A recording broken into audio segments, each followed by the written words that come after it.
Unfiltered, uncensored, and unapologetic. This is the Retail Warzone podcast.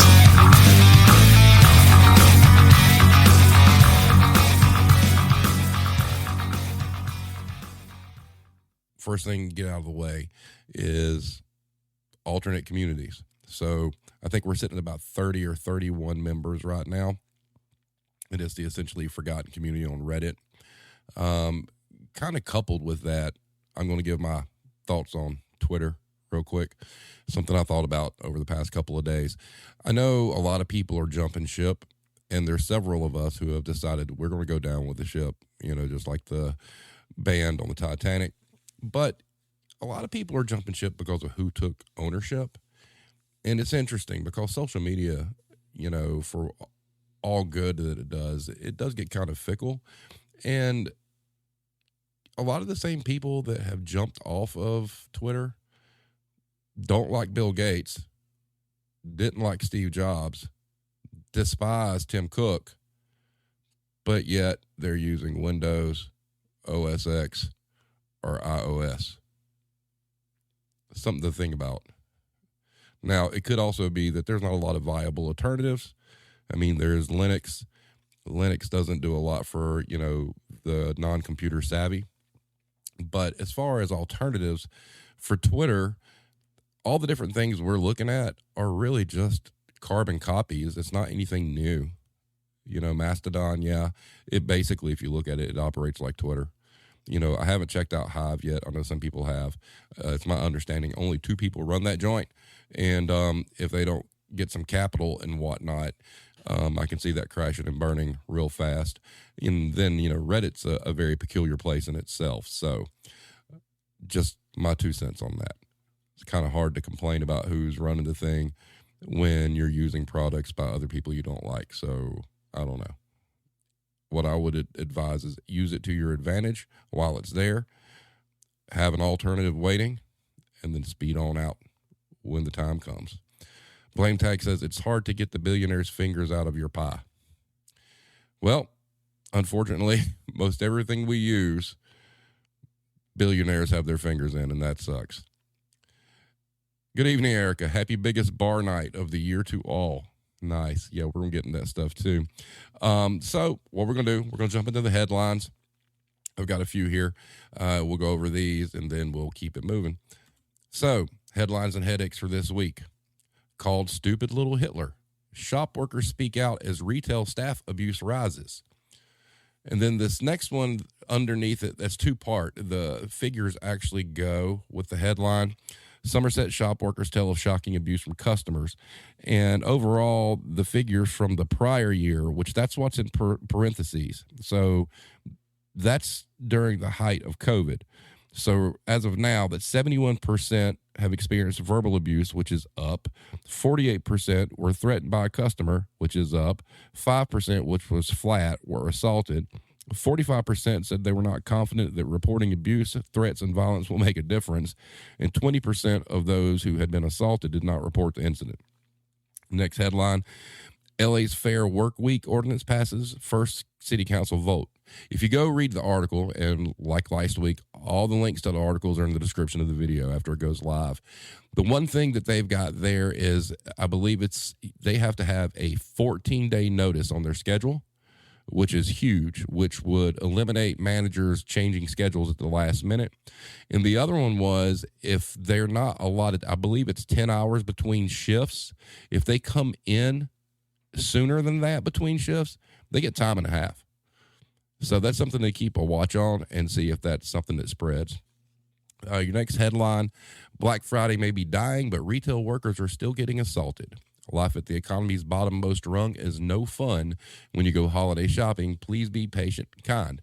Thank you. Next headline, retail employee turnover on the rise. Surprise.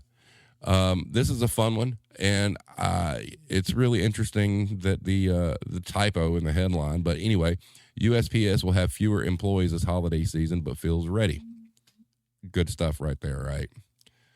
So the next set of headlines, one that we've pretty been cognizant of. A Walmart worker in Virginia opens fire, killing at least 6 people. Come to find out, this person was a manager for Walmart.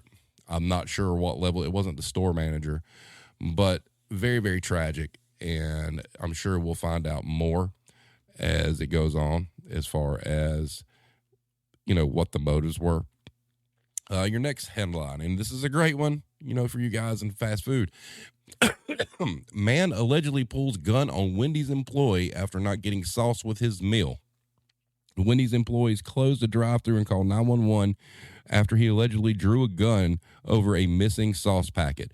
God, are these people going to do like this when, that Szechuan sauce for McDonald's, when they try to, make that limited edition? Somebody going to get mad and freak out. Next headline. ONS report into wages and inflation. Professional and scientific sectors keep pace. Retail, property, and finance suffer. And water is wet. Go read that one because it gives you the top 3 industries that are suffering. And, yeah, it's what we all thought it would be. Your next headline for the week. Fast food worker, 19, loses her right eye after being punched in the face while trying to protect a special needs boy from a thug who was threatening to beat him up. I don't regret stepping in. Admirable. Here's one that kind of hits close to home for some of us because of some of the people we know on social media. Fred Meyer facing class action lawsuit for allegedly not paying employees. Boy, that's been a trend here lately, and it's kind of scary. There's an addendum to the Apple Store staff petition to unionize a third store, this time in St. Louis. They today withdrew their petition, basically due to the threats from Apple corporate. Another one, revealed which industries have lost the most workers this year. Plot twist, we all know. And Americans are chugging ahead with their Great Resignation. And that's really one of the first times I've seen Great Resignation in an article recently. This one was really interesting too. What in the Dollarama is going on in here? Michael's customer slams manager for mistreating employee amid store chaos. It's probably not the time to roast your employees given staff shortages. And then the final one, retail workers union raises concerns about bad behavior in stores as disappointed shoppers confront empty shelves. So yeah, a lot going on there. A lot of news, so to speak. Oh, wow. Eric has posted some breaking news as well. Blame Tag says, I'm glad I've fallen off these articles since the last time I was on. So it was an overnight team leader for Walmart. Yeah, that's pretty sad. All right, so going into our next thing, Blame Tag, I'm glad you're here. Let's talk about our sponsor. The Serving Times, poopable news satire for the customer service community. As if customer service wasn't ridiculous enough. 5 stars. Hard-hitting satirical journalism at its finest. Andrew Puzder. So, if you haven't checked it out, the link to the Serving Times is in the description of the video. Please go check it out and please share. It's some great, great, great stuff he's got going on over there. So, I'm honored to have written or helped make Please Don't Be a Karen this year into a reality. Very talented writer. Another new thing, there's new Christmas merchandise. So the link to the merch store is in the description of the video. There's a code for free shipping. Ho, ho, ho. Got some new items. We've got these pennants. We've got the Irish Connection's most famous phrase. We've got the employees are more than a controllable expense. We also have the brand new, which will be discontinued on Christmas Eve. It's beginning to look a lot like Fuck This line of merchandise. We still have the Dear Customer shirts. We still have the original Warzone shirts. We've got the Retail Warzone coffee mug. There's an Irish Connection coffee mug. There's also, it's beginning to look a lot like Fuck This coffee mug. I toyed around with the idea. I was able to have a Nintendo Switch case, like clamshell that goes on the back that I had mocked up. I don't know if I'm going to do that or not. Now, guys, like I've told you before, I don't make any money off of the podcast. I don't ask for donations. I don't do any of that kind of stuff. So if you want to help a brother out, go buy some merchandise. Yes, the prices aren't all that great. I've lowered them down to where I think the most I make on any product's like $2, but it helps get the word out there. It's cool stuff. You know, I'm really kind of proud of the beginning. It's beginning to look a lot like fuck this. I guess that's the juvenile in me, but I enjoy it anyway. So there you go. Blame Tag says he's going after the NRF and Retail Industry Leaders Association this week. Ooh, you're going to give me some stuff to put in the headlines? That would be awesome. All right, so now we're going to get to the crux of everything, which is, while we're all here, Black Friday, Thanksgiving, nonsense. So typically I do this question of the week, and it's at the end. But what I wanted to do this week is if we got like some cool stories to discuss or whatnot, it was going to really be the primary focus of the conversation. After we get through these, I'm going to talk a little bit about grocery, and then we'll kind of wrap it up there. But what I did was I'd posted the question of the week, and it was Thanksgiving Black Friday story time. What was your worst working experience in grocery, retail, or service industry for either Thanksgiving or Black Friday? If the stories are good, I may dedicate the entire show to them. Ready, set, go. So we got a few responses. First, let's get the party poopers out of the way. You got Blame Tag, who, I'm sorry, not really, to say that I've successfully and inadvertently avoided working in business affected by Black Friday my entire working life. Congratulations, sir. Cranky Manager, kind of saying, being in Canada, we now do big sales, but it's only happened in the past decade, essentially to keep Canadians spending money here rather than traveling. It's still nowhere near the insanity as the U.S. either. But then we had some actual stories. We got formerly Retail Musings. One Black Friday, we were in full swing with insane lines and chaos in store, and that's when all the registers in the store decided to crash. I thought the customers were going to riot. They got so mad so fast because everything came to a grinding halt and everyone had to wait. Not one of the worst stories, but it got super tense. On a funny note, though, while this was going on, I had a customer come in wanting to do a return at 6 a.m. on Black Friday. They got so angry with me for telling them they had to wait in line. I'm just doing a return. And then Adria French gave Blame Tag and I an update on her Thanksgiving week. Update on Tea Giving Week grocery work. 1, sliced a bit of flesh from my finger while slicing potatoes. 2, sliced into my pinky finger while quartering limes. 3, store director told me my cheese slicing skills were spectacular. 4, I should get a raise. Then we had Patricia Hutchins. She said, not a nightmare, but working in a grocery on Thanksgiving for the last 6 years, I have learned women send their husbands to the store with obscure, unfindable lists. Every year, I get several little old men with insane lists. I'm assuming their wives just want to get them out of the house so they can cook. So they come up with crazy stuff and send them off to the store. Too funny. That's crazy. I've never heard of anything like that, but that's pretty amazing if so. That's quite humorous. But there's more. We've got Hybrid Hooligan. I had a customer ram their buggy and invert my knee, and my 5-foot-tall ex had to drag me off the floor. My first Black Friday, I was working electronics, mostly the video game cases at Target back when they still had full 7-foot-tall cases, and it was so crowded. Me and the other guy were standing on the edge of the base deck while the flood was shoulder to shoulder like the Halloween tragedy in South Korea. It was the first year the Wii was out. Ooh, I remember first year Wii. And then KC, this was great. DEFCON 1 here. If I see another can of cranberry sauce, box of stuffing, or am asked where the yams are, I'm going to scream. Y'all don't pay attention to that shit for 11 months a year. Now all of a sudden you just have to have it.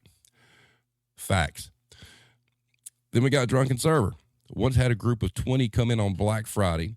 It was a typical table. Everyone got drinks and food in a relatively timely manner.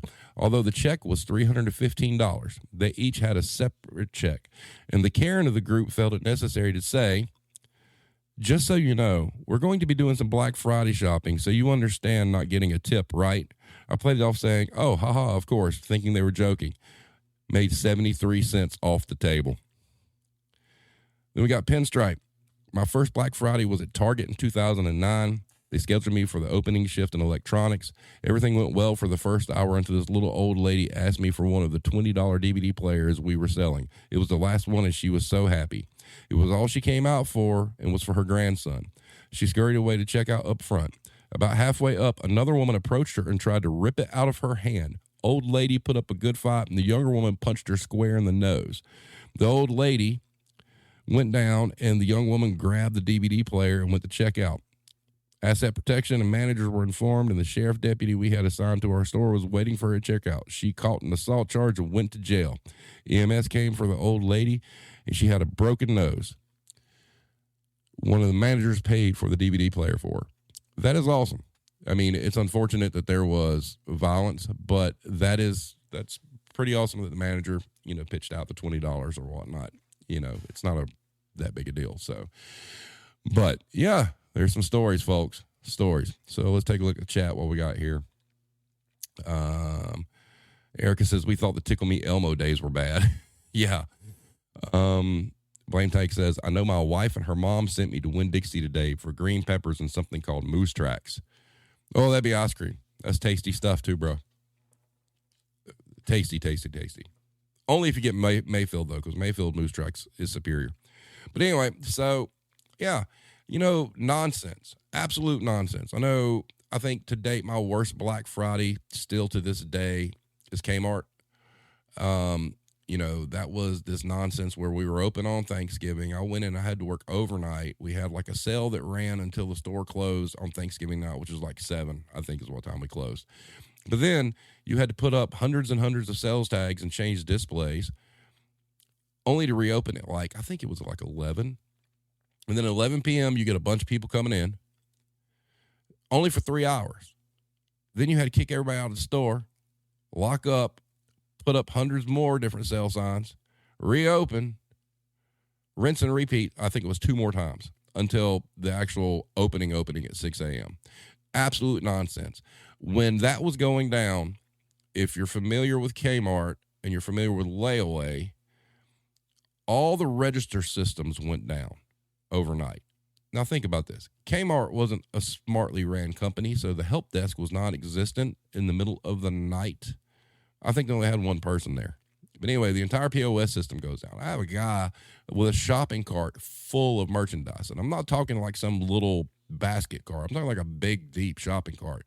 He was there with his mother, got pissed off, picked up the shopping cart, and literally threw it in the air to where it flipped. Merchandise flying everywhere because the thing was fucking full. Wanted to fight. And I'm like, fine, whatever. And his mother grabbed him and was like, well, you quit acting this way. And they left. And the interesting thing was, as bad as that was, dude came back maybe like a week later and apologized because his mom made him. I mean, it's a full-grown adult. I mean, this dude probably 40 at the time, but literally hoisted a full shopping cart up in the air. Customers everywhere because the system was down. Sorry, can't do it. And then you got the layaway issue where you had people coming to pick up their layaway. And I'll never forget, the layaway line was almost to the layaway was in the back of the store. It was about halfway up to the front. Just absolute nightmare. Worst prepared company ever on the face of the planet. Most nonsense sales I've ever seen. And then at 6 a.m., when the big event happened, the doorbusters, I think the big one was like some huge TV, right? We only got 3. So we had to go out and do this raffle for people who've been waiting out there for hours. And boy, when they found out there were only 3, they got all kind of pissed off, ready to fight. And then as soon as we let the doors open, we had this one guy who was drunk as hell go to electronics, actually grab an employee ladder, like one of those rolling ladders, and climb up to the top shelf to grab like this TV that wasn't even on sale, knock a bunch of other TVs off and shit. Absolute nightmare. Absolute nightmare.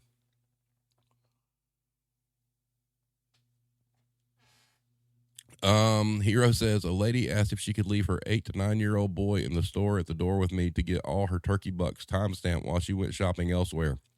Oh, wow. I might have to do a whole episode one night on turkey bucks just to explain that if you're not familiar with Michael's, what they used to do. What was the craziest fad you witnessed or heard of? Cabbage Patch Dolls. Furby was big. Cabbage Patch Dolls were big. Tickle Me Elmo, obviously. Beanie Babies, yes. Holiday Barbies there for a long time. People would fight over. That was a big deal. Trying to think, having kids, fortunately, most of my kids never really jumped on the hot toy bandwagon. They were raised around certain things and they liked Batman and stuff like that. Game systems. Well, yeah, game systems were always hot, but it's gotten worse over the years. I mean, I remember when I got the Sega Dreamcast, it came out in 1999. So it was 9999. It was back then. It wasn't as fierce.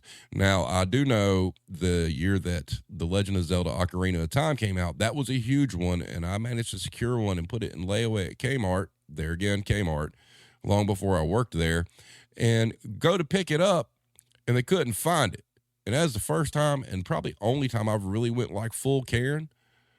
Because I'm like, motherfuckers, that's the only thing I want is that. You better go find it.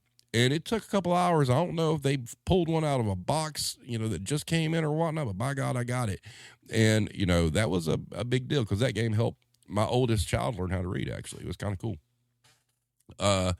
Nightmares in the Store said, I raised kids in the age of fidget spinners. Yeah, fidget spinners were a big deal. They really were. Crazy. The people that manufactured those, they just had to be laughing all the way to the bank. Now, I do remember when Rubik's Cubes came out, that I was younger when that happened. That Rubik's Cubes were a big deal. There was, I'm really dating myself. A hot toy when I was little was that big ass metal vibrating football field that had the little plastic players. You turned it on and it vibrated and yeah, that was a big deal. So, Blame Texas. I got in trouble at school for killing a classmate's Tamagotchi. Ooh. Barbie Corvette. Yes, Erica. I remember my sister got the Barbie Corvette and the Barbie McDonald's and asked me to play with her. And I said no. And my parents were like, you need to play. And guess what? Fine. I'm going to go grab my Kiss dolls. And I went in and ransacked the McDonald's. And I drove the Corvette off the stairs. Never had to play Barbies ever again. And I just blocked Sex Fine Biz. Snipe. But yeah, so that was a fun blame tag. My hot photo here. No, thank you. Yes, Nightmares. Tamagotchi is that little digital keychain pet. That is correct. Oh, what was the baby doll that was real that actually pissed? Well, that was a big deal. Hero, you got to know what that's called. My buddy and me like to climb up a tree. My buddy was big. Irish, what does the big toys and fads do they mirror the U.S. over there, or is there some odd, specifically Irish thing? Thanks, Blame Tag. Yeah. Baby Alive. Oh, hi, Jill. That is unfortunate. I understand, though. I work grocery, and I just happen to be off on Wednesdays. And it just works out that, yeah, I got to work on Thanksgiving, but when the grocery apocalypse started today, I don't have to be there. Now, I did go in to get some stuff, which was probably foolish. And it wasn't as bad as I thought it was going to be. It was crazy, but, Nightmares in the Store says, my buddy, I have my brothers because he's scared of dolls now. He's watched too many horror movies. Irish says it's hit and miss. Some of the fads make it, some don't. We have some of our own. Oh, Irish, real quick. So one of my favorite YouTubers is Sam the Cooking Guy. And I'm watching his video on how to do this half-ass emergency Thanksgiving dinner using a chicken. and I watch, and he's using butter, and I happen to see him open the wrapper, and I go to freeze frame it, and would you know it, he's using Kerrygold. There you go, Irish. I was very pleased. So you tell Jill, you tell her she's here in spirit. That's all that matters. Just hope she doesn't chop her finger anymore. Speaking of which, tell her not to feel bad. About chopped my thumb off almost a month ago. This past weekend was the first 2 days I actually let it go naked without my thumb condom, so to speak. It's healed up, pretty big scar, but it still feels kind of weird. So I understand her pain. Nightmares in the Store says, blame tag. Everyone knows my buddy is Chucky. Welcome, Stephen. Oh, by the way, so Stephen Petrovelli going to be on the show the 7th, I believe. If I got that date wrong, let me know, but I think it was the 7th. I think I sent you the 5th or 7th, and you said the 7th was okay. So he will be back on talking about his comic book and all other stuff. So that will be excellent. Maybe we'll talk about some wrestling, too. I don't know. Let's see. I'll piss on it. Fair enough. But so let's talk a little bit about grocery real quick.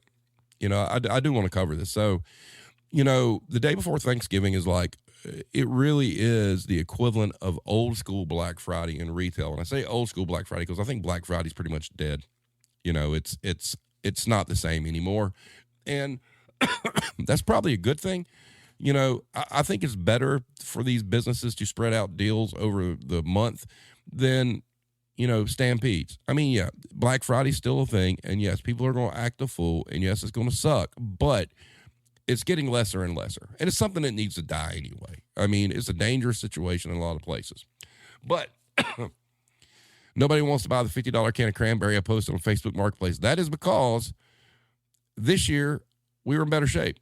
Now, I did think that we would run out of some stuff, and we did, but not as early as we did last year. So our overall in stock was actually pretty good. There were some things, a cream of mushroom soup, Campbell's brand, didn't get it, completely wiped out, gone as of like yesterday. So tough shit. You're not getting it. Cranberry sauce we had. That was an improvement since last year. Last year was, like I said, but this is America. What do you mean you don't have cranberry sauce? Now, I don't know why people like that stuff. I think it's nasty, especially the jellied kind. There's a local restaurant here in town that every Friday they do like a meat and three, and they have this most excellent turkey and dressing, because I'll eat turkey and dressing year round. I mean, if a restaurant makes it and it's good, I'm down with that, right? So we go, and I'm sitting there with Hero, and I'm like, I don't want the cranberry sauce, because it's the little jelly like slice that comes out of a can. And she's like, oh, can you get that on the side? I'm like, what? How do you people eat that? That's nasty.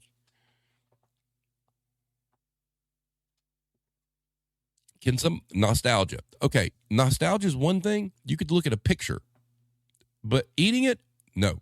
I'm sorry. Sorry, Nightmares on Store. I just can't get in that. Blame Texas. My wife said you can't be friends if you don't like the jelly kind. No, sorry. I don't know. But some things happen again this year that happened last time. Outside vendors didn't bring enough of their stuffing. Gone. It's like, whatever. Jill says gravy is the big hot item here. I think people would drink a quart of gravy. I'm in the South, Jill. Half of our blood content's gravy. So I understand.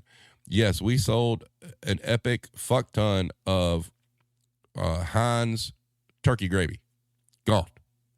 Here's a fun fact. It's not hard to make it, but by God, they'll buy it in a jar. Erica says there was a Kroger store that lost their entire reefer truck of turkeys because some dumb ass shut it down. I hope it was a meat department employee, the ultimate customer revenge. Ha ha. Iris says, blame tag. My wife is the same. I have to try to find some in the morning. Not easy here. Oh, what is with the cranberry sauce? I don't understand.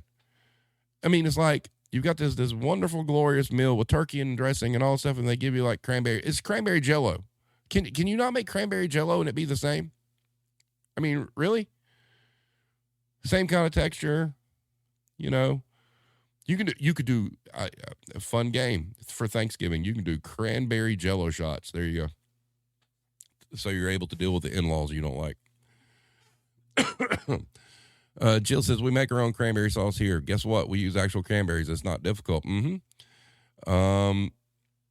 Hero says it tastes like Thanksgiving, and Hero's apologizing for me. I apologize for him, y'all. And Throat Punch enters the chat. It holds the can shape. Right. Blame Tag says, my wife's coming in the chat now. You done fucked up. Hey, you guys do you. If y'all like it, that's great. I hope you were able to get it this year, and the store you frequent was fully in stock.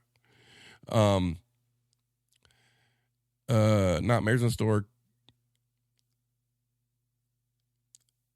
Miss Blame Tag, I do not eat gravy out of a jar. I eat homemade gravy.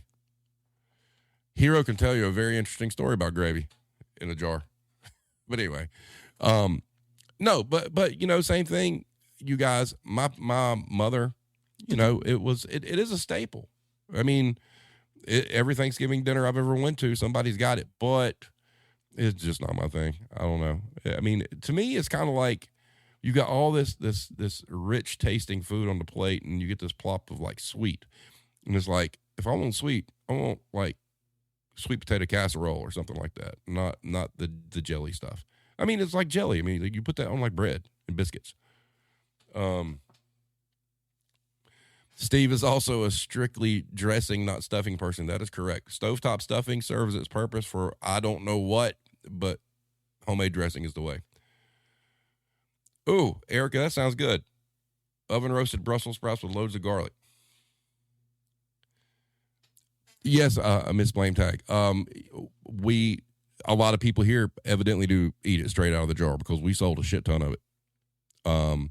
It's in our household, with the exception of one instance that will go down in infamy, and we'll never let each other live it down.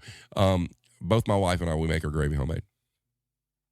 And, and that's something as a Southerner, my whole thing was learning how to make white, basically milk gravy. And it took me years to figure out because, a lot of it's like, your grandmas and whatnot, have this feel, for how to do it, how much. I finally found a recipe that actually equaled it out that I can memorize, and it come out okay. The secret is House Autry chicken breader. There's your answer. No stuffing and boycotting. No, I mean, I like stovetop, but like I went to a restaurant here locally that's like a catering place, and they had turkey and dressing one day. And I'm thinking, well, it's a catering place. They do like homemade stuff or whatnot. And I get this turkey and dressing, and it's just stovetop.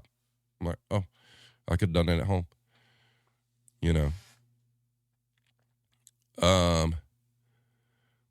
Blame Tech says, Mel, my wife and her family don't make or eat stuffing. Yeah, well, I mean, it's just like cranberry sauce. It's an acquired taste. If you like it, you like it. If you don't, you don't. If it was never a staple growing up, during the holidays, then, it's not. I mean, I can see where, some people don't do it. I know many, many years ago, I went to somebody's house and they had stuffing and it had oysters in it. And I was like, oh, that's weird. It didn't taste very good either. And that's the first time I ever had it. Because, you try it because you want to be, polite. And you guys are crucifying me for this too. I don't like bratwurst at all.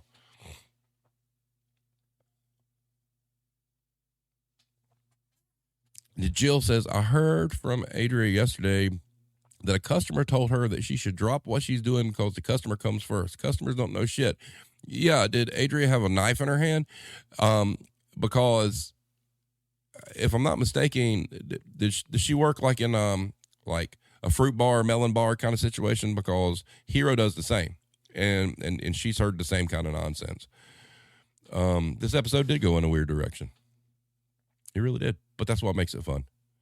And it's all for the chat. I mean, you guys kind of lead this a lot of times, and it's cool where it goes because it's awesome because there's so much different stuff that comes through. And it's entering conversation, but, getting back to the grocery thing, I mean, the employees in these stores, man, I mean, it's a full-on assault. And, like I said, not that they're very self-aware anyway. Customers this time of year any self-awareness they did have, it's gone. It's gone, even if they had any, because you will get mowed down. That you could have a 7-foot tall pallet pulling a pallet jack, full of, like, say, sugar or whatnot down the floor. They'll see you, and they ain't moving. They go in to get their cranberry sauce and their jarred gravy, and they're basically daring you to, like, run them over. And it's just like, come on. And getting from one side of the store to the other side of the store, it's like bob and weave, man. It's like a running back in football trying to, get to the end zone, cut, duck and roll. And it's nonsense, absolute nonsense. And these people act like they've never shopped before. And the thing that kills me now, I understand from a financial standpoint, because, let's look at it.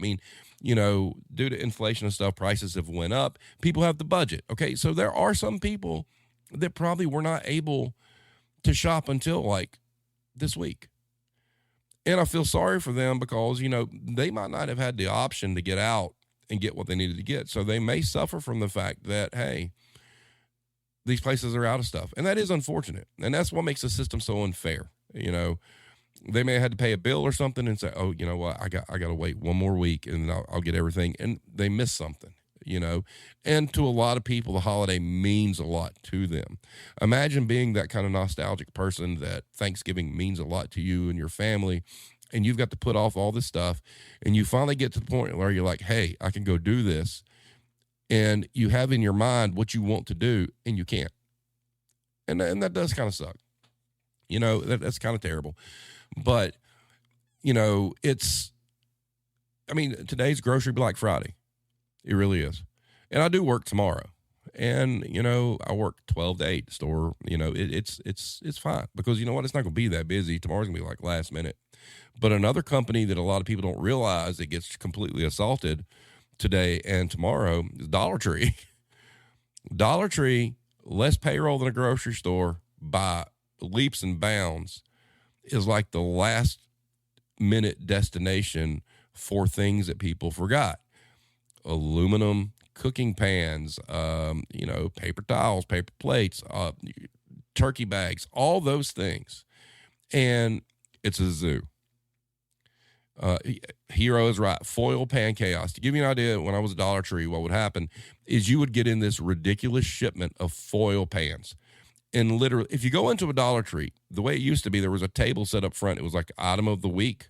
It could be some little nonsense, knick-knack or whatnot. Oh, but when Thanksgiving comes, that goes from a little table to a complete, like, huge floor stack of aluminum trays and aluminum pans.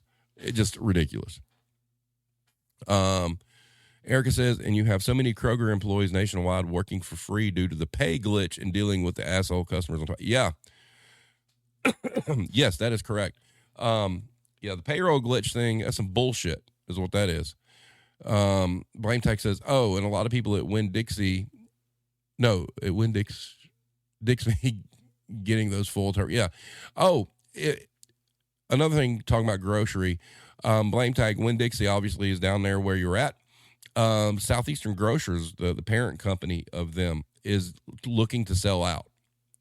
And I think they own Winn-Dixie and they own one other chain. I'm not real sure, but they're looking to get out of the business completely and sell the company. So I don't know what's going to happen there.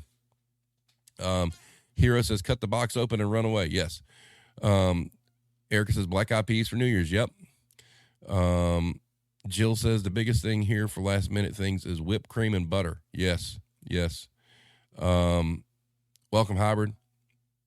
I don't know if Kroger will buy them, Erica. I think that they're looking, I think because of the Kroger Albertson thing, Southeastern Grocers, which has had problems anyway, because we had a local chain in the Southeast called Bilo that they bought years ago. It folded. It doesn't exist anymore. They just don't have the pull and the distributorships that a lot of companies do. So Publix, I don't think would buy. I've got a theory. I'm not going to get into it because of where I work, but I think you'll see a different player in the game. I just think so. But with grocery stores and whatnot, man, this time of year, is rough. But here's the thing, and several of you have mentioned it in the chat about black eyed peas, collard greens, stuff like that. This stuff doesn't stop. I mean, yes, today is like the apocalypse in grocery, but this goes on through the end of the year. I mean, why? You got holiday parties. You've got, people doing Christmas get-togethers. You got people doing Thanksgiving later. And if you live in a football area, you got Thanksgiving tomorrow. Then you got rivalry Saturday. Blame tag. You and your Mrs. Blame tag should be familiar with this as well, due to your birthday decorations. But anyway, you got rivalry weekend this weekend. So you got Thanksgiving on Thursday, and you'd think, oh, they're done. We're gonna get a couple of days break. Oh, no. You don't, because Saturday at noon, you have a home game close by with the two interstate rivals. So all these people who wound up buying all this food and, going on and on and on, they're going to be coming in on Saturday morning wanting fruit trays, vegetable trays, chicken wings, all the stuff for, their tailgating party. And it's a condensed amount of time because the game kicks off at noon. Now, if the game's a little bit later, like at 3:30, it's a run up to that, but it doesn't stop. So then you got that. And then the following week, you have conference championships. Then the following week, you're getting closer to Christmas, and you've got church parties. Like Jason just said, you've got church parties, you've got businesses having their own little functions, you've got, holiday parties, schools, and then don't forget about your bakery folk either, because you're in a football area. Now your bakery's got to do cupcakes and cookie cakes and stuff decorated in the team colors, and your floral person has to have balloons, and it's an onslaught from now until January. So the break off is when collard greens and black eyed peas hit, because that's that signifies it's almost over. And it's grocery stores by and large have more payroll than most other retailers. I mean, they really do. And they're having, just as much problems staffing as others, but it's go. And then think of us folks that do the stocking and whatnot. The trucks get bigger and bigger and bigger up until this week, and we might have a little bit of a flat line, but they're not going to be small until we get into February. It's because you sit back and you look and you're like, my God, how much fucking food can these people eat? My boss had a great idea last year. He said he was going to open up a weight loss clinic like next door. He'd be double dipping, but that was smart. I went into work, Sunday. Last Sunday went shopping, and we needed coffee creamer, and there wasn't much. I mean, the entire dairy was blowed out. And I go to work on Monday, and I'm dairy support on Monday. The entire thing was just empty.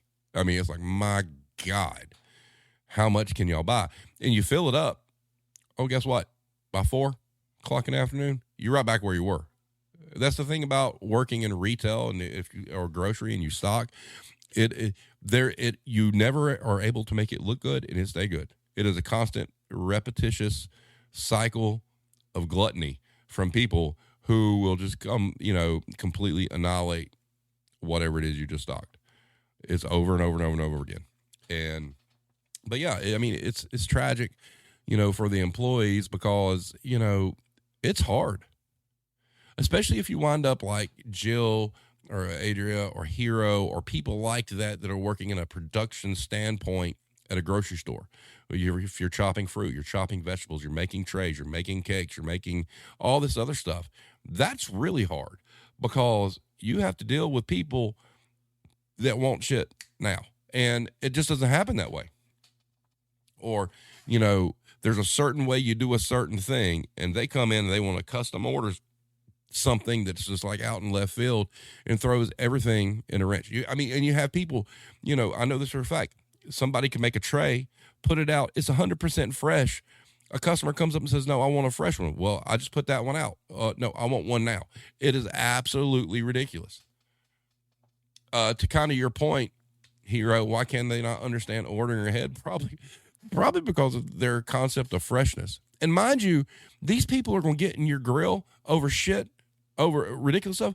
Mind you, these are the same people that are going to pay $5 for celery that's chopped up when they could go buy an actual thing of celery for like $1.99 and go home and chop it because they're lazy.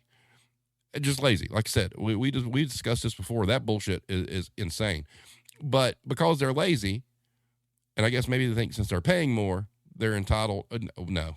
But those folks that work in like, the departments where you're producing stuff, constantly, nah, man, that's rough. Jill says cheese and charcuterie plates. These people are evil with their demands. Yeah. Because there's always those folks that do something outside the norm that throws everything off. And then they get pissed off if they throw something at you that you've never heard of and you're asking questions. And then they're like, oh, well, shouldn't you know what that is? Well, no, maybe not. No. And, in this time of year, we talk about retail a lot and Black Friday, how bad it is. But, for the most part in history, Black Friday was a buildup, and then you had that big day of death, right? Grocery, this stuff builds like over weeks and weeks and weeks. You can see it when it starts. You can see an uptick and know when, the wheels are about to come off the wagon, but it's a steady increase from probably 2.5 weeks ago till, like we've said, February. Retail doesn't really have that. Retail, Black Friday comes and you make it to Christmas Eve. And we all know this. If you've worked in retail or if you've been a manager, Christmas happens, bam, payroll gets cut, sales go down. That's what happens. And it usually runs that way till like March, sometimes April. Guess what? Everybody needs to eat. Grocery store doesn't drop off like that at all. Jason says, I always like is there fresher in the back? No. What do you think the back is? Hero says, coming to produce, mad that there's no cheese trays. Yeah, because produce doesn't handle cheese. Kira says, I'm still getting paid $12 an hour, even if you're paying $20 for cut up fruit. So fuck off. Right.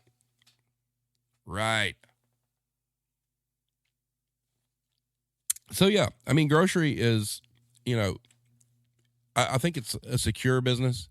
If you work for a good company, for one thing, I mean, because it's necessities. I mean, when I worked at home, we didn't sell anything there that anybody needed to live. Guitar Center, nobody needs that. Musicians will argue I need guitar strings and whatnot, but you can get them other places. But anyway, working in somewhere that sells perishables, you sell something that people need. And it's, because of that, you deal with all kinds of people, all kinds. Blame Tax says the back is a magical place where you can find anything you need unless you get lost and haven't been seen for years. Jill says, if I hear one more customer tell me about checking in the back, I think I'll vomit. I really wish that our employers would allow us to take people back to the stockroom and be like, are you not entertained? I mean, take them back there and let them see. What do you think's back here? Do they think, what was it? What sci-fi show was it? Was it Star Trek, where they had like this little weird microwave thing where they pressed a button and there was like the food that they wanted? It was some science fiction show or whatnot. It doesn't work that way. And Hero says, somebody get me a clip of him saying people don't need guitars. I haven't bought a guitar in a long time. So there. Don't tempt me. Anyway, but yeah, I mean, groceries hard, having to deal with this influx of people. And I do feel sorry for her. I mean, it was Star Trek. Okay. Erica says some people take it upon themselves to walk. Yes, that actually happened last night, as a matter of fact. Anyway, I'm not going to get into that. Jason says stockroom is a cornucopia hook straight to the fields. Yes. And they do. I mean, and this time of year, I mean, especially in grocery, when they're looking for something they can't find, boom. You could have like a sign on the back room door that says employees only that was like on fire, or it would electrocute somebody. They'll still come through. They don't care. I don't care. Can I get some boxes? No. Go to UPS. Go to USPS. Oh, the replicator. That's what it's called. Yeah, I knew I saw that somewhere. I guess that's what they think it is back there. We got a replicator in the back. Yes, if it was that simple, why don't you have one at home? Replicate your own shit, bitch. You know? And, but yeah, I mean, it's like, I wish we could give, and this is a way to make money. I just thought of this. Businesses should start charging like $2, $3 a head to take customers on a tour of the back room. We can make some money, and we can prove to them the back ain't what they think it is. That would be perfect. I think we need back room tours, especially when they go into stores that are well maintained and there's nothing in the back room. That's really going to piss them off. But hey, you say it's back here, because there's nothing more infuriating than being somebody over a back room, or what you have, all that other kind of shit, right? You know for a fact you don't have something. And you have to go back there and pretend to look so the customer doesn't complain. But it's not back there. It's like, what the hell? Jason says, if you can find it, you can work here. Hey, that's good. Hero says a Dollar Tree backroom tour murder mystery. Now, look, ladies and gentlemen, don't ever ask somebody at a Dollar Tree to go check in the back, because they're not going to be able to find it if it's back there. It's just piles and piles of boxes everywhere. Don't believe me? Google Dollar Tree backroom images. That's about what they all look like. So give it up. It ain't happening. Jill says, I had someone get up in my face about whether the coffee grind was regular or fine. This was about pre-ground coffee. I had no idea. None of us do. We read the packages just like everybody else. Blame Texas. You charge me for this? There's nothing back here. Yeah, no shit. Hey, it's a win-win. Piss them off and you take their hash. I just don't get it. I really don't understand. I mean, it's Nightmare says, I can verify that as the next Dollar Tree employee. Yeah, those back rooms are Nightmare. Nightmares in store. Didn't you love inventory at a Dollar Tree? Nightmare. But yeah, I mean, we talk a lot about, keep retail employees and service industry employees in your thoughts and all this stuff this time of year. Man, grocery folk, I mean, number one, you got to think they were essential. They were the ones. I would love to see a statistic on the amount of deaths from COVID. I know that sounds morbid, but I'm willing to bet that the largest majority of deaths from COVID in the retail / the business industry were grocery. Guaranteed. Because those are the ones that had to stay open. And there were no protections. Nobody knew what the fuck they were doing. And it was like shooting fish in a barrel. It's just terrible. Terrible. So Hero says, I'd love to be able to have one day where I could just be like, holy shit, I can't believe we didn't think to bring that out. Yeah, that'd be great. And see, that's the other thing, any of you that work in a grocery store, everything's about margins for departments and making sure that, you've got certain things out and you're selling through and you don't have a lot of waste and things like that. The average customer doesn't understand how much of a focus that is, which tends to lean towards their whole what's in the back bullshit. Man, if you got good department managers and whatnot that know what's going on, trust me, if it's going to go out, they got it out. Now, that doesn't mean there are going to be some departments that don't. There are going to be some departments that will tell you they don't have it, and they don't even know what they fucking have anyway. The ones that are running the department, they have no clue. They're just making shit up. Their shit's so disorganized or whatnot, you can't find. I mean, it happens. It's all businesses. I mean, just regular retail. You got department managers, same thing. They don't know what's going on in their department, but they're there doing whatever.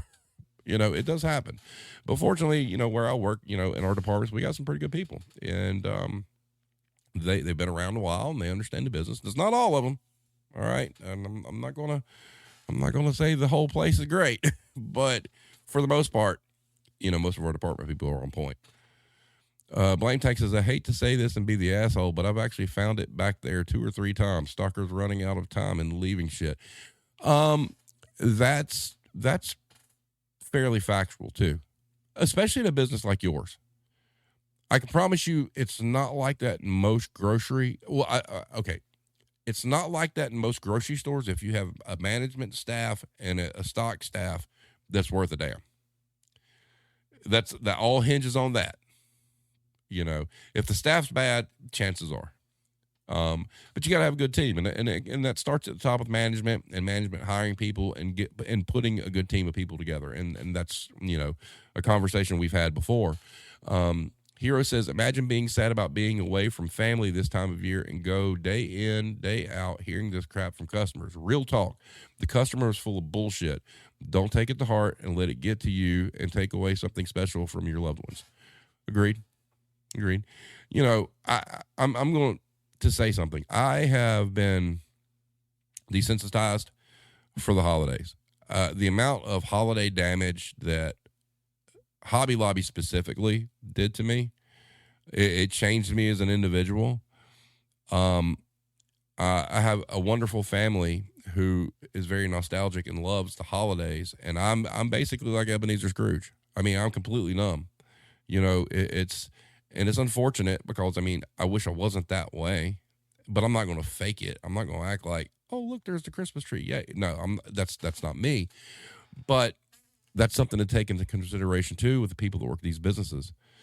Long-term people in these businesses turn into this. Turn into the guy who or gal who just hates the holidays.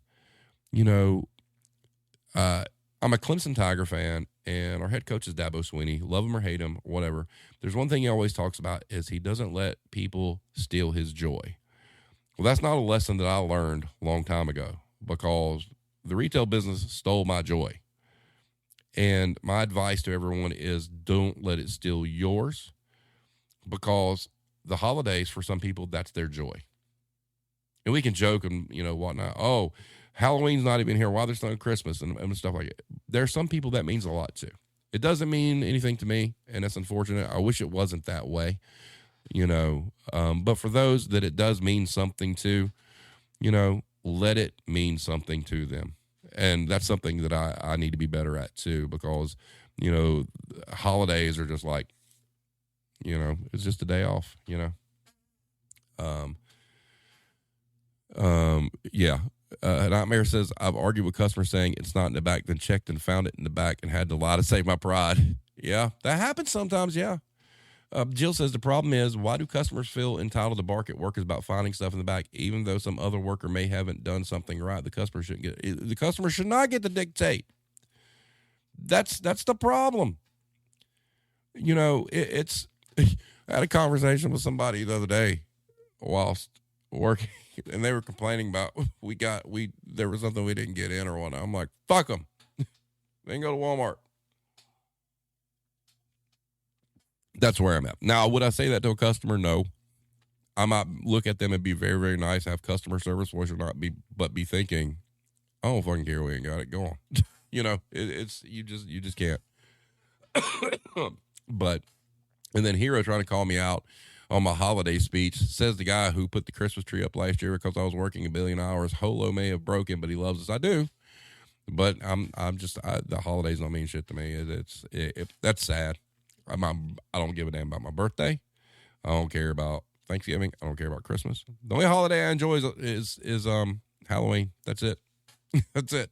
Because it's spooky time. Ira says, hey, Blame Tag, just thought of a story. You could rewrite the Grinch's backstory. He's like that because he used to work retail.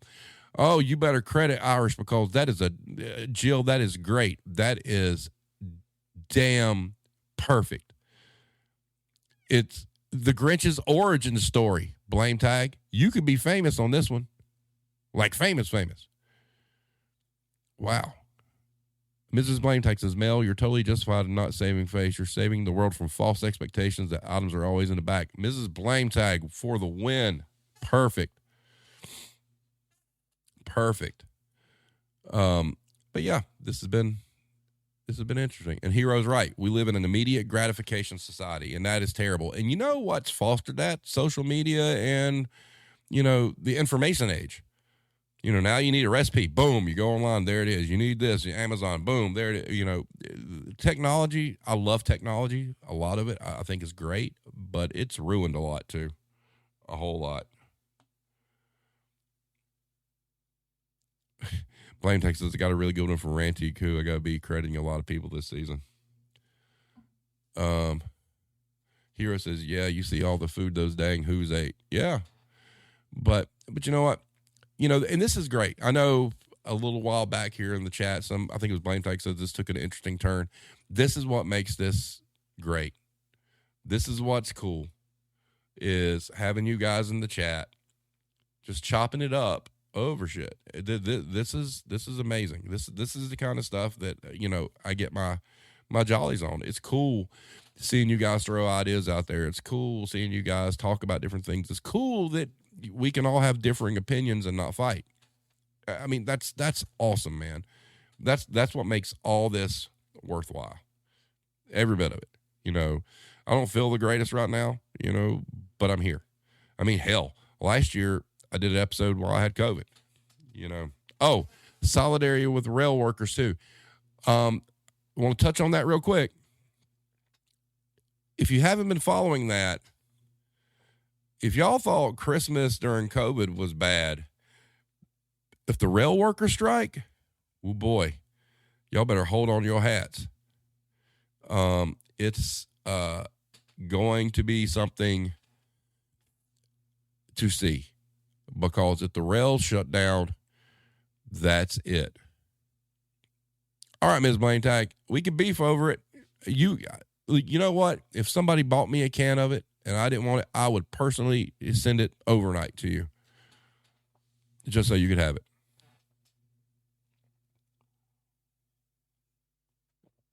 Look at it this way. People like me means that you get more. I'm one less person to buy it. Jill says, I hope they do strike for their own sake. It's time. I agree. And the White House got involved in all this. And I've said this before, I don't like to get political, but the White House getting involved in this is from an economic standpoint from Wall Street. It's all about saving big, you know, was it too big to fail, right? They're not trying to broker a deal for the rail workers. They're trying to find a Band-Aid to make sure capitalism keeps moving. And that's why I'm okay with the rail workers turning it down. Put the screws to them, man. Shut it down. If you're somebody like me, the holidays don't really mean, okay. What? I mean, I'm Southern. I'm perfectly fine eating a can of beans, sandwiches, whatever I need to have something to eat, right? It might not be glamorous. So if the rail shut down and crumples everything, hey, maybe the rail workers are going to wind up being the real heroes, because somebody needs to. I mean, it's so disingenuous that the government is getting involved trying to act like they're making things better when they're not. And they're just trying to save profits on Wall Street. That's really all they're doing. So go, rail workers, do your thing. Shut it down. We'll be all right. You know, if there's people out there that aren't going to be all right, man, y'all should have done some studying or learning how to fend for yourself or something out there. So, you know, Blame Tech says the Retail Industry Leaders Association is asking Congress to intervene. Of course they are. Of course they are. Because we're coming up on December. This is Q4. This is the perfect time for the rail workers to walk. Because you know what? The closer you get to Christmas and the longer they strike, the more power they have to bargain and get what they deserve. You know, because they can shut it down. And they're an industry that, you know, really could start like a tidal wave of change within a lot of different sectors of retail and all the other industries by doing so. And, you know, we've talked about general strikes and things like that. The biggest fear and all that is, and this is why capitalism sucks for so many people, is there's a lot of us who would love to go on strike, on a general strike, right? But guess what? The landlord's not going to care if we don't have any money coming in because we're fighting for something. The power company isn't going to care. The water company isn't going to care. The people that financed your car aren't going to care. The people you pay rent to aren't going to care. So they've got you by the balls. So there's got to be a better way to figure out how to stand up for it and break the system without everybody getting put out on their ear. And that's the only thing that's holding it back. That is it. That is the only thing. You know, it's the fact that you're held back by necessities. I mean, it's kind of like prison, you know, in a way. Jill says the wage raises in the deal don't keep up with inflation, so it's not actually raised. Correct. I mean, my God. I mean, us that work in retail and grocery and all shit, who you talking to about, you know, inflation and wages, man? We getting fucked. Have been. The only thing that saves it is if you're lucky enough to find something that you truly enjoy, and that kind of lessens the sting. But I'm telling you, you know, as a single individual, man, it's hard to make it out there. It's hard enough as a couple, but as a single individual, shit, it's rough. Blame Tag says the deal gives them money, but not the quality of life changes they actually asked for. We'll give them to them. You know, that's the thing. Truck drivers, rail workers, it's crazy. I mean, these are the businesses that keep capitalism moving, you know? And if they really cared that much about their precious dollar, they give them whatever they want. But they're not going to. And that's a shame. So, you're right, Tiffany. Single people in this economy, it's rough. I don't believe anybody should have things given to them, but I do believe that there's a better way and things can be more fair. And that, you know, I'm going to die on this hill. A lot of people don't like it. You know, you'll see a lot of headlines out there talking about how wage increases are killing small business. Okay. That's probably true. But I'll say it again. If your business plan and your business model relies on you paying people the least amount you could pay them, you probably shouldn't be starting a business.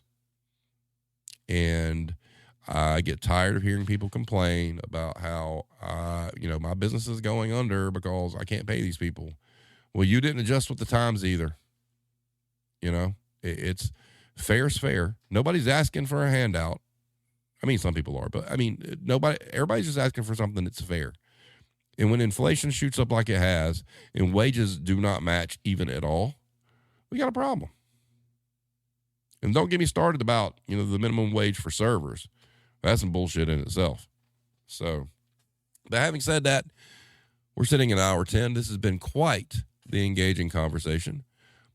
I enjoy it greatly. So, I've got to check the date. I think the Friday I have a server on. That'll be cool. Should be waiting on Stupid. Then Wednesday, I've got Mr. Petrovelli again. So that'll be cool. And then we'll keep going from there. So, once again, if you guys have not, you know, subscribed to our channel or anything like that, please go ahead and do so. Like I said, I don't make any money on this, so it'd be nice to get the word spread around. Also, too, don't forget the Christmas merchandise. You know, ooh, we have somebody new. The Christmas merchandise, like I said, there is a promo code, so you don't have to pay shipping. Like I said, everything's expensive everywhere. Just know that I'm not gouging anybody. I'm sitting there doing these shirts and whatnot, and I'm like, oh, okay, well. The cost on like a fucking t-shirt now is like $16, $17. It's crazy. But anyway, so check it out. You know, if there's somebody that you know that would enjoy it, buy it for them or whatnot, it'd be kind of cool. You know, I would like to see, you know, shirts spread around somewhere. Somebody send me a picture of. I mean, I know they're in Ireland. I know we got Warzone merchandise there. Check out the pennants, though. The pennants are cool. I'd be A-okay if the only thing anybody ever bought was the Irish Connection pennant. It's actually cool. The Serving Times. Share your favorite Serving Times articles. Proud sponsor of the Retail Warzone. Yes, go check his shit out, man. If you are not reading the Serving Times, you are missing out. But having said that, everybody, I'll post on Twitter and wherever what's coming up next. The audio will be up for this probably sometime later tonight. Everybody have a great evening. Have the best holiday you possibly can tomorrow if you celebrate. Enjoy your time with your family. Don't be a grumpy, growl gut Grinch like me. Enjoy every bit of it. And if you love cranberry sauce, eat it and relish it. Everybody have a great night, and we'll see you next time.